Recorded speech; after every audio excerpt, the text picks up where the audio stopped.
Hi everyone! So, my God, long time no see, no? Grabe. I'm back in Korea. Actually, kahapon lang kami dumating. Sobrang pagod. Sunod-sunod talaga yung aming mga lakad. But I'm very happy. I have a full heart. I'm happy heart to see my family, to see my cousins. Oh my God. Wala pa rin nagbago. Ganun pa rin ka-close. Ganun pa rin lahat, no?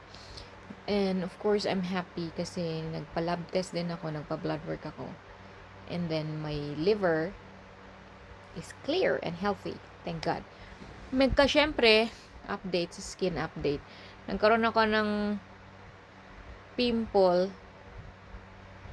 Ito naman, alam mo, sa Golden Phoenix Hotel kami nagstay. Every time na nag-i-stay kami doon, nagkakaroon ako ng blemish sa skin. So, first na araw, ito, nakita ko, meron akong maliit na dot na blackheads. Tapos, kasi puro glass yung elevator.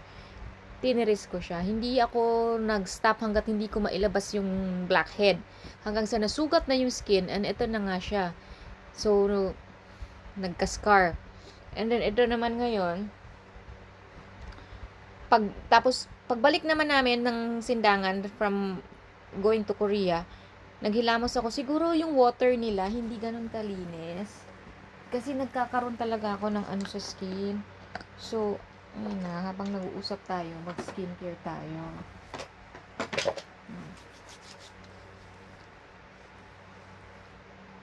Ayan na. So, before going to Philippines kasi, actually, few months ago, and even back last year, ganun. Lagi, di ba kaya ako nga pinropromote yung mga liver health na yan. Kasi, nagkaroon din talaga ako ng nagkaroon ako ng fatty liver. Okay? Fatty liver, tapos, ang pangit. Napakaliit lang yan, pero, nag-scar talaga siya. Anyway. Yun nga, tapos, after nun, meron pa akong one time na sumakit yung puson ko.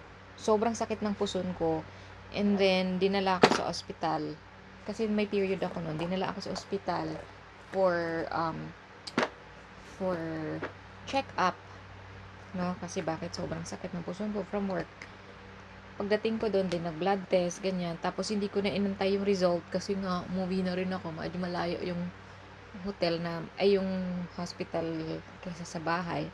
I just wanted to lie down immediately and rest. So, ang nangyari noon, nung lumabas na yung result ng blood test ko, hinabol-habol ako ng ospital kasi kailangan ko daw bumalik dahil nga yung liver enzyme ko umangat din. So, of course, I was really scared, no? I have to do my instant first aid remedies. But for now, I'm going to share with you kasi nga, awa ng Diyos, praise God talaga, nag-clear up na yung aking liver. So, okay na daw, sabi ng ate ko. Kasi may ate ko is a doctor and then meron din silang lab. But I have to work on my cholesterol naman. So, cholesterol naman tayo. But then, for now, I'm very happy kasi okay naman na yung fatty liver ko, wala na, no? Tsaka yung mga enzyme stuff, whatever. Ang nangyari kasi,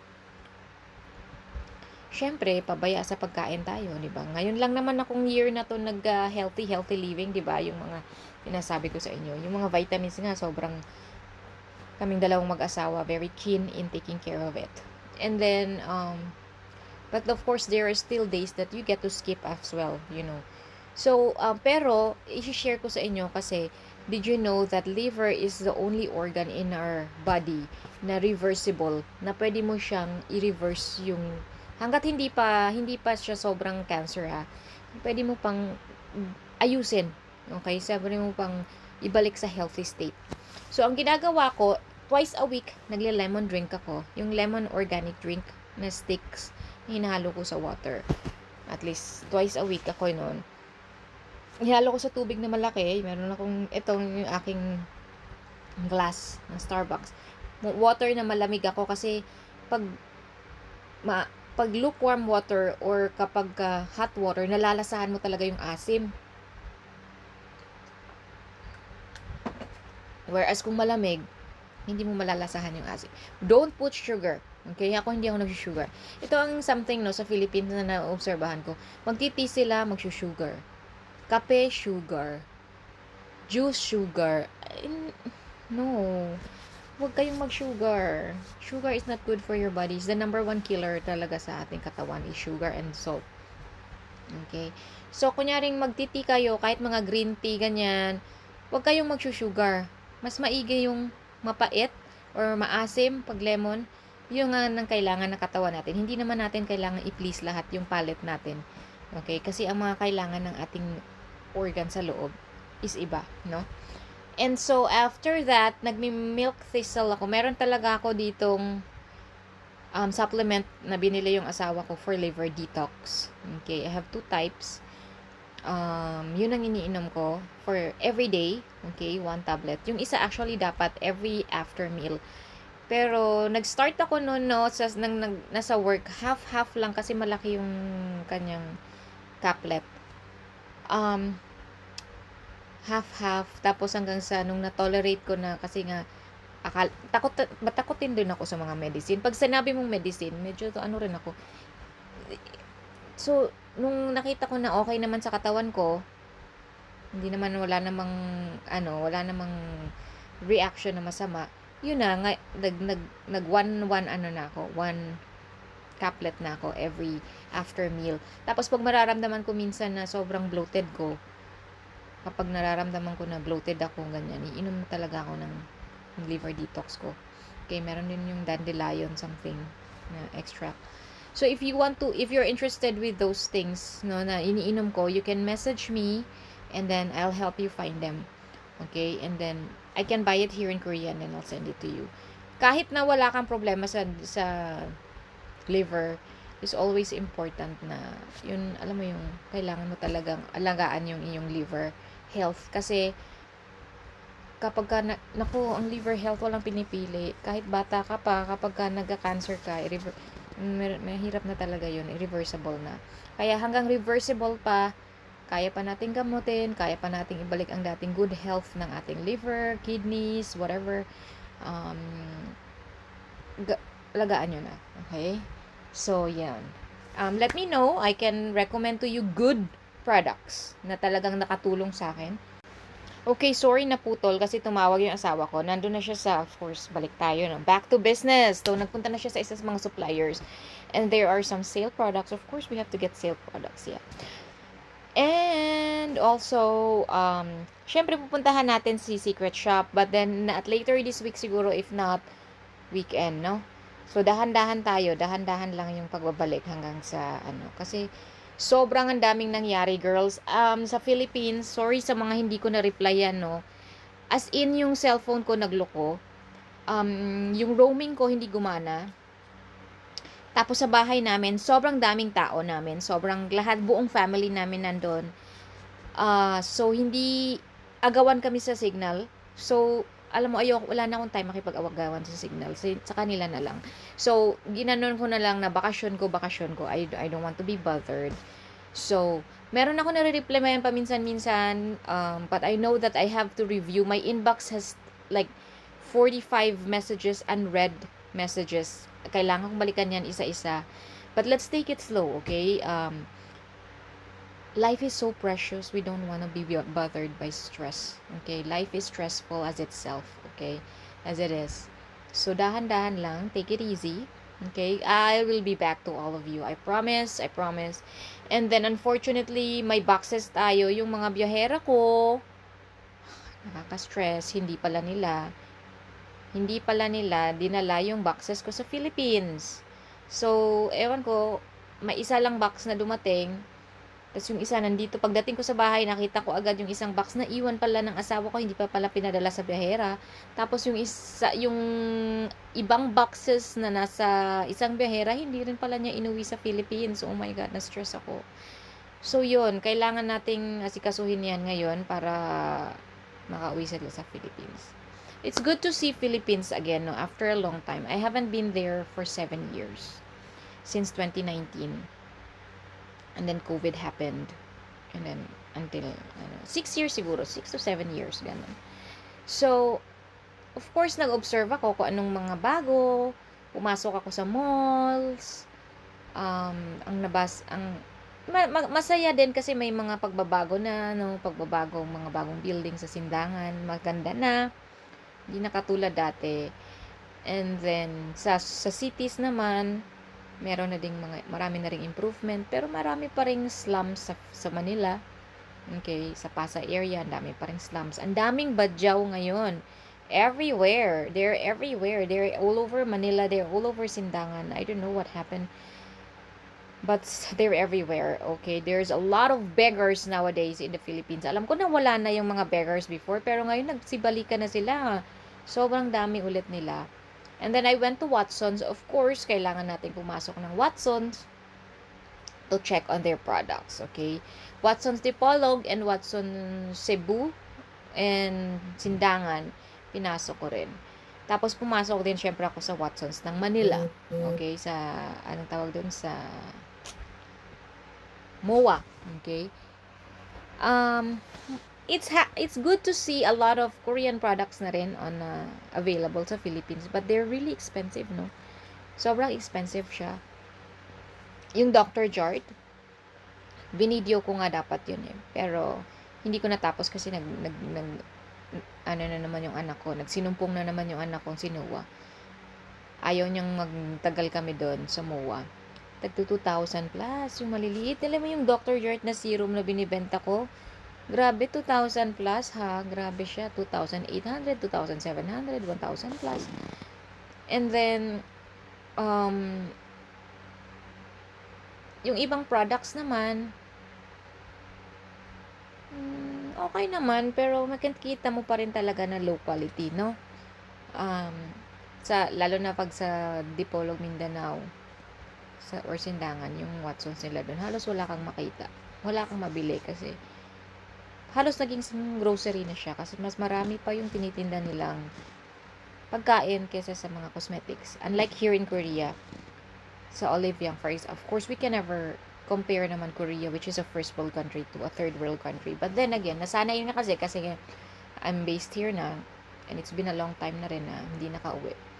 Iba pa rin talaga, no? Iba talaga. Nakakaawa lang yung Philippines na sana very good potential to grow and become a very rich country kung hindi lang corrupt talaga yung ating mga officials, no?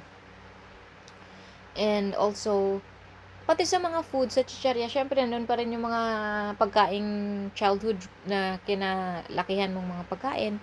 Yung mga bago na rin. Pero, iba pa rin yung quality, no? Iba pa rin talaga ang quality. Syempre masarap ang mga lutong bahay. I'm very happy to see my cousins, to see my sister, my brothers, nieces. We have big family na because we have 8 grandchildren as of now. And I'm not sure. Baka hindi na rin madagdagan yung 8 na yan dahil sobrang ewan ko ha. Para sa akin, tama na yung 2. Si Jenjen din, parang tama na rin 2 sa kanya. So, ang bata-bata na lang sa amin, si Mark. So, kung madadagdagan pa nila, okay lang. Pero sa amin, tama na. So, but then we're very happy. You know, the kids are all over crazy. They're fighting, they're happy, jumping everywhere, running everywhere. I'm happy to see my kids na, alam mo yung naglalaro, na hindi nag-iPad halos. Nag-iPad lang sila pag gabi na, pag matutulog na. Pero, talagang na-enjoy nila yung company ng isa't isa. Even though some of them, they were first time to see each other. You know, my pamangkin Rain is there, malaki na rin. Ang nakakatuwa, as in, dati yung generation namin, na kami naman yung maglalaro, no? Tapos sila Ate Bani, Ate Shell, Ate Leia, ganun. Pag ngayon, yung generation naman ng mga anak namin, masaya pa rin, close na close. So, I'm looking forward to more of that, no? And probably, more often na, hindi na yung 6 years na maraming taon bago ulit magkita. Hopefully, in God's grace and in God's provision. Sana marami tayong pera na pamasahe. Kasi hiwala-hiwalay na kami. Nasa US yung iba, yung isa nasa Pinas, ko dito sa Korea, ganyan. So, we're hoping to have more reunions, no? To spend with my mommy and daddy. I'm happy to see my mom and dad still happy and alive and kicking and healthy. My dad still exercises a lot. So, yun, parang walang nagbago. They look younger. So much. I have a full heart, really. I have a full heart. I'm so happy. And so, nakakatuwa. It's a vacation I never knew I needed. You know? Kasi, di ba, sabi lang ako na uwi ako, pero actually, hindi talaga buo yung loob ko na mauwi. Kasi, feeling ko naman, after such a long time na nandito ako sa Korea, kumbaga parang na-establish ko na rin yung sarili ko dito na ito na talaga ang home ko. Na I have everything I need here. They can come and visit me anytime. But and also nagkaroon ako ng anxiety, 'di ba, sa pagsakay ng airplane. So, hindi ako naka-travel for a while. But then now, slowly back to riding airplanes, I went to China, I went to Japan, and, Philippines, recent. Diyos ko, all in a short span. Okay, less than a year na i-travel ko yung latlong yan. So, I guess God is already giving me the go signal again to travel, But definitely with my family, I don't intend to travel without my children, of course, and my husband. I can't live without them. Siyempre, akay-akay ko yung aking buong pamilya. And I wanna get, it motivates me to work harder so that we can see the world together and create more memories together as a family, and then of course the extended families together. I really want to bond more with my cousins pa rin, nila Ate Bani, we had a very short but sweet bonding together. I like the get-togethers, the meals together. Walang diet, wala, lahat tumaba ako. But I don't care about that. I can always take care of myself when I come back here and, do my exercise and whatever, healthy living. But it's a good time to pause. Okay?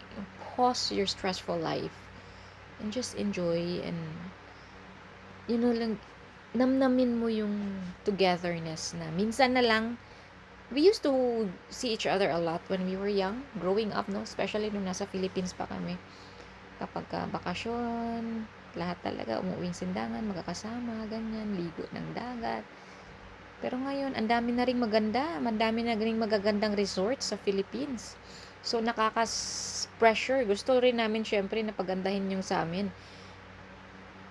Pero, hindi naman kami namamadali, no? And I'm very proud and happy to see my brother soar up high and, like, reach for his dreams, and mayaman na talaga, okay? And ate na ang nanghihingi at binibigyan ng pera. I'm so happy, like, I'm very proud of him. And my sister and I are still the same. We are best friends and we will always be best friends. So, yeah. Nakakatuwa. As in, nasusobrahan ako sa ligaya na over-emotional na naman. And I got to see my best friend, Ivy. Even though just for a short time, ilang hours lang, she made the time for me she made time to drop by and see me at the hotel where I was staying just to have dinner and a short talk. Masarap. Masarap yung pagsasama. Masarap yung makikita mo yung mga mahal sa buhay. Kasi dito sa Korea, yung mga tao kasi nasa loob lang ng bahay nila, walang kapitbahay, walang sa work din. Syempre, yung mga katrabaho mong mga teachers, pero syempre yung mga katrabahong teachers, younger generation. So, iba yung vibe nila. Isa yung vibe ko rin. No, so, yeah. Tsaka, iba talaga. Iba talaga ang Pilipinong samahan. Iba pa rin.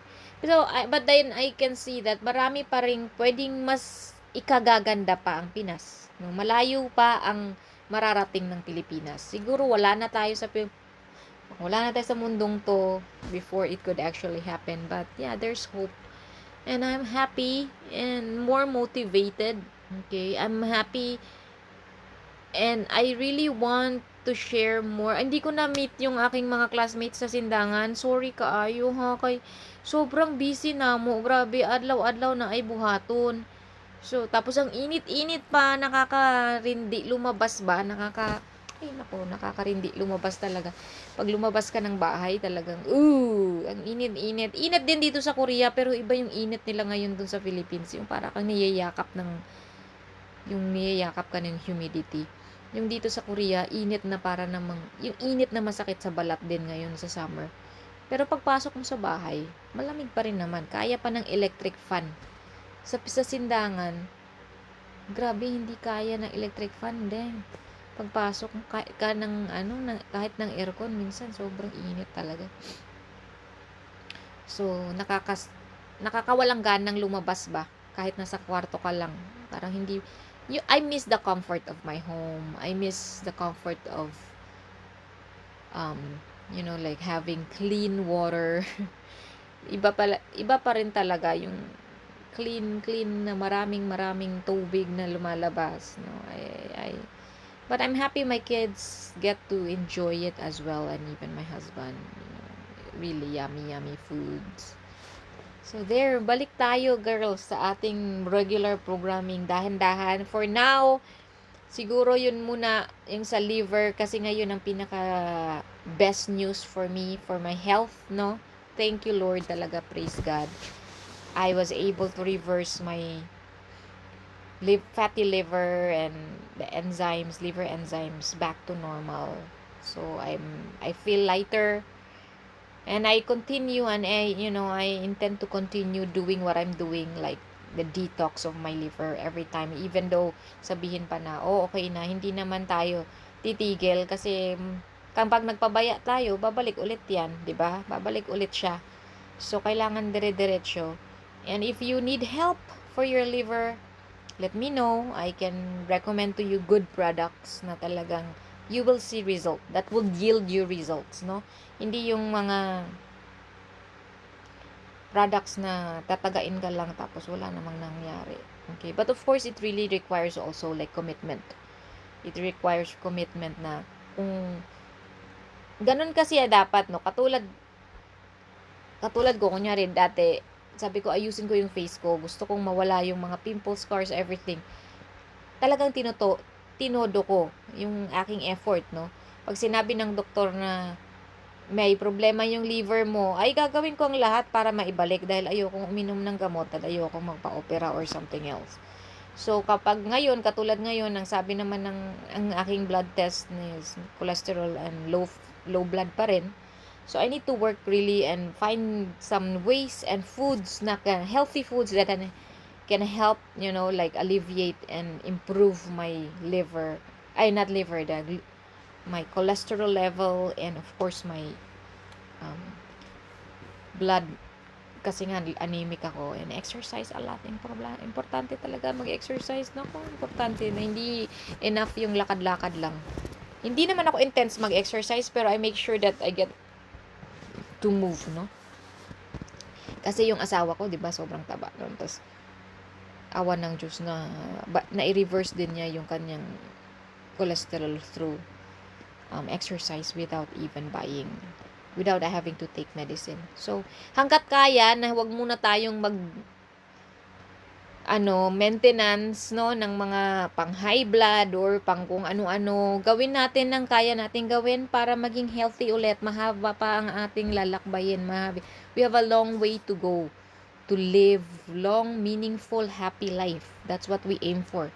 Not like long life ka nga pero nakahiratay ka naman o hindi ka makalakad dahil yung tuhod mo masakit. So we want to be still like independent, na kaya pa rin natin gumalaw, no, and enjoy life. That's basically what we want to aim for. Alright, I'll see you again maybe later, kasi yung asawa ko may dalang mga cosmetics yun later. So, I will be showing you some stuff na pwede na nating umpisahan pa konti-konti, and then we'll go from there. I'll see you again. Bye!